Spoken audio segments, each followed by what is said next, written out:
Hello மக்களே, திருப்பரங்குன்றத்துலேருந்து ஒன்றா ட்ராவலில் பயமுதி சொல்லியே வந்தாச்சு. யாராவது நம்ம சேனலில் புதுசாக பார்க்குற மாதிரி இருந்தால் கொஞ்சம் சப்ஸ்கிரைப் பண்ணிவிட்டு பாருங்களேன். ஏன்னா நம்ம 6 படை சீரியஸ் பண்ணின்னு இருக்கோம். இப்போ பயமுதி சொல்லியில் ஒரு மிஸ்டேக் ஆகிடுச்சு. ஏன்னா 6 மணியும் க்ளோஸ் தான். நாங்கள் வந்தது 7 மணி, 1 hour டிலே ஆகிடுச்சு. அதனால் நாங்கள் நைட்டு ஃபுல்லாக இங்கேயே ஆல்ட் ஆகிற மாதிரி ஆயிடுச்சு கீழே. ஏன்னா மலையில் இருக்க கோயில். யாராவது வர மாதிரி இருந்தால் கொஞ்சம் டைம் பார்த்துட்டு ஒரு 6 மணிக்குள்ளே வர மாதிரி பாருங்கள். நாங்கள் கொஞ்சம் லேட் பண்ணனால இங்கே படுத்துட்டு காலை 5:30 மணி தான் ஓப்பனே பண்ணாங்க. 5:30 மணி ஓப்பன் பண்ணோன்னா வண்டி எடுத்துன்னு செல்லும் கிளம்பிட்டோம். மேலே போயிட்டு முருகர் கோயிலுக்கு மேலே ராக்கி அம்மன் கோயில் இருக்கும். அது முதல்ல போய் விசிட் பண்ணுங்கள்.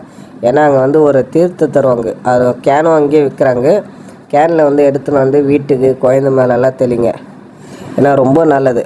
அதையும் போய் நாங்கள் பார்த்துட்டு ரிட்டன் கீழே வர முருகர் கோயிலையும் பார்த்தாச்சு. முருகர் கோயில் எந்த ரஷ்ஷே இல்லை. போயிட்டு ஒரே ஒரு 10 நிமிஷம் தான் போயிட்டு சாமி பார்த்துட்டு உடனே வந்துட்டோம் வெளியே. கீழே மதுரையோட ஃபேமஸான கோயில் அழகர் கோயிலையும் பார்த்தாச்சு. அழகர் கோயில் பயங்கரமாக இருக்குது, வேறு லெவலுக்கு. ஏன்னா நாங்கள் ஃபஸ்ட் டைம் பார்க்குறோம். எப்போவுமே நாங்கள் டிவிலையும் ஃபோனில் தான் பார்த்துருக்கோம் அந்த கோயிலை. ஃபஸ்ட் டைம் நாங்களும் நேரில் பார்க்குறோம். சூப்பராக இருந்துச்சு கோயில். அதையும் பார்த்துட்டு நாங்கள் அங்கேருந்து ரிட்டன் கிளம்பிட்டோம். ஓகே, பாய்.